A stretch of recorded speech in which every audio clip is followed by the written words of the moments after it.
yes, the most common thing I hear. Oh, healthy food is expensive and it doesn't taste good. No, I think it's time that we come back to this thought and change it.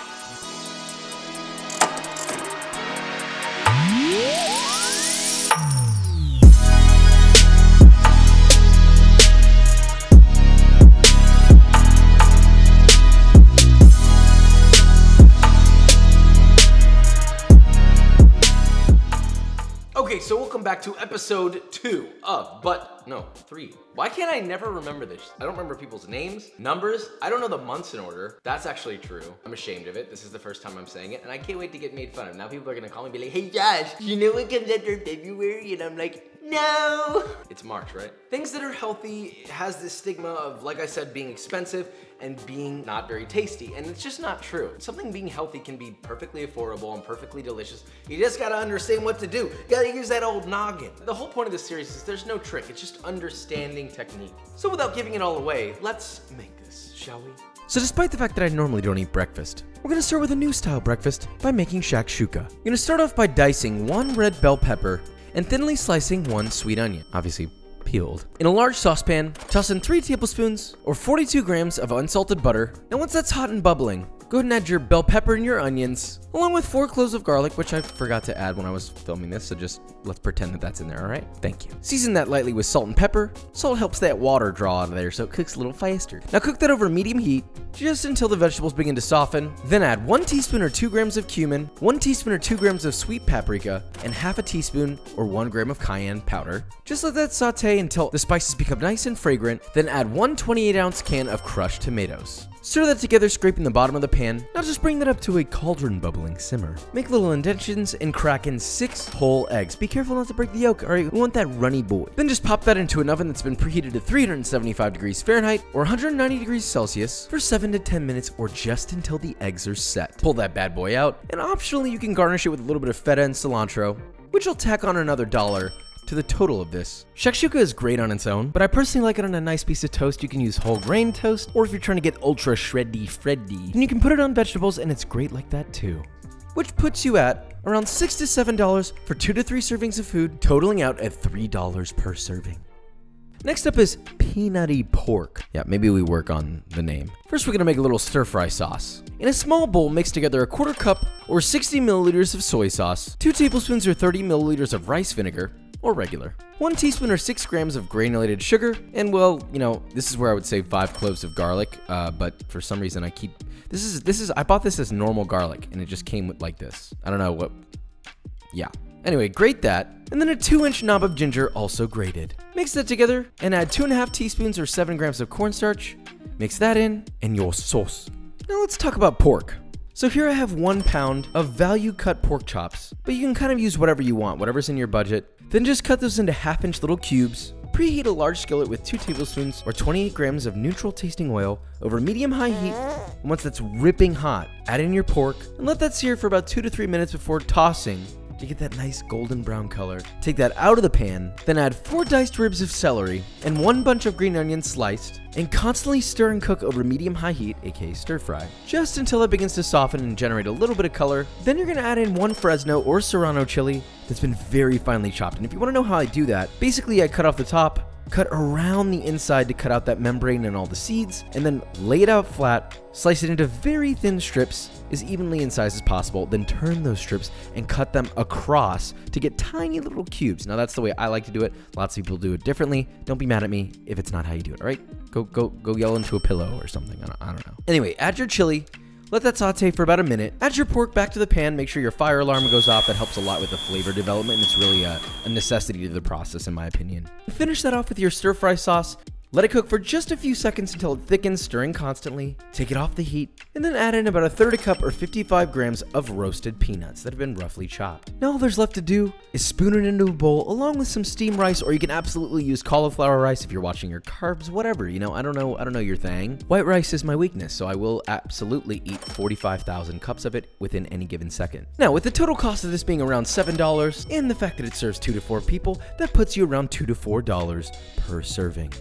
Last but not least, it's dinner time. So we're gonna make some glazed meatballs. Start with a small saucepan, and to that you're gonna add 3/4 of a cup or 190 grams of ketchup, 2 tablespoons or 35 grams of honey, 2 tablespoons or 30 milliliters of soy sauce, and 3 tablespoons or 45 milliliters of the sauce that nobody knows how to pronounce. Worcestershire sauce. Worcestershire. Yes. Give that a little mix, place it on your stovetop over medium heat, bring it to a simmer and let it simmer for about 2 to 5 minutes or until lightly reduced. And that's it, that's your glaze. Now to make your meatballs, you're gonna need 1 pound of ground chicken, along with 3 cloves of finely chopped garlic, 2 thinly sliced green onions, and 1 small beaten egg. Season that to taste with salt and pepper if you desire. I mean, we all have desires. Mix that together until thoroughly combined, and then with wet hands, you're gonna take that ground meat and form it into 12 evenly sized balls. Now, I'm resisting to make any ball jokes, all right? No ball joke. Place this on a baking sheet lined with parchment paper and toss it in an oven set to 450 degrees Fahrenheit or 230 degrees Celsius for about 15 to 18 minutes or until all the way done. Now while those are going, we're gonna make a little charred kale salad. And look, I hate kale, and this is the only way that I can enjoy it. Enjoy. So first strip 1 bunch of kale of its leaves, heat a large skillet with just enough oil to coat the bottom of the pan, over medium-high heat until ripping hot. Toss your kale in batches and just lightly char it. We're not looking to cook it all the way, just get some nice char all over each leaf. Now once it's charred, you're then gonna add 2 to 3 cloves of garlic grated into the pan, turn off the heat, season it to taste with salt, hit it with some lemon or lime juice, quickly stir it, and then immediately remove from the heat and place in a bowl. Now from here you can adjust the seasoning with salt and lime juice as you desire, but the whole point is you don't want to cook the garlic all the way through. You want it a little bit raw, a little bit still spicy.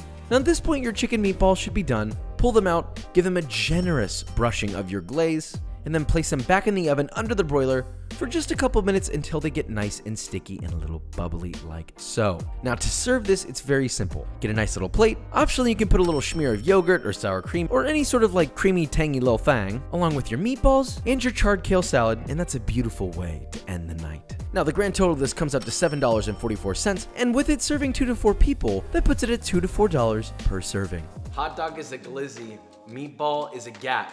Gat Meatball 2020. Let's go. We got a breakfast, we got a lunch, and we got, wait, no. Breakfast, lunch, din. This is this many calories, this is this many calories, and this is that many calories. Why am I saying it like that? Why am I using that language? That's because I haven't calculated it yet. So pray for me that it is in a safe zone. So a lot of you don't know this about me, but when I was about 16, and this is not gonna be a sob story, but when I was about 16, I lost over 100 pounds, so I know a little bit about dieting, and I can tell you that all this stuff falls into a pretty safe category. Whether you're dieting or you just wanna eat foods that are better for you, this is a fine dining start. Woo! Shakshuka, you've got the soft egg, runny yolk, ideally, assuming you don't let it sit like I did. The sauce is a little spicy, we've got some sweetness, a little bit of tartness, the crunch of the toast. Great for summer or it's great for winter. It's hearty yet light. This is like a standard takeout. When you eat this, you're gonna be taken back to all the moments you've ever gotten Chinese takeout. You eat it, it envelops you this. Despite that, it doesn't come with all the like unhealthy things that you typically would have in there. It's lower calorie, blah, blah, blah, blah, blah. Not that we care about calories, maybe you do. The flavor. Now chicken meatball, right? That doesn't sound very nice. No, it doesn't. Yet, they've been sitting for a little bit. You got this sort of like beautiful, almost barbecued glaze and a stark white, juicy inside. A little bit of yogurt. Oh, wow, that is so much better with the yogurt. Some unsuspecting bystander at your dining table is gonna see this and go, oh, it looks all right. I don't know how I feel about chicken meatballs. They're gonna put it in their mouth and they're gonna be like, because it's so good. They'll be electrified, to say the least. Let's talk about the kale fiasco. I hate kale more than anything. This is the only way that I can eat it, right? When you char it like this, you get rid of that bitter quality. It's nice, it's got some new smoky notes to it. It smells like it came fresh off the barbecue. It's toothsome still, it's tart, garlicky. This is the only way I will ever eat kale, and if you don't like kale, this is your way to save yourself. Anyway, all this stuff collectively comes together at this price, and this calorie level. This is the ultimatum of healthy meals, but cheaper. Yeah, I like that. But do you want to know what else is healthy yet beautiful? B-roll.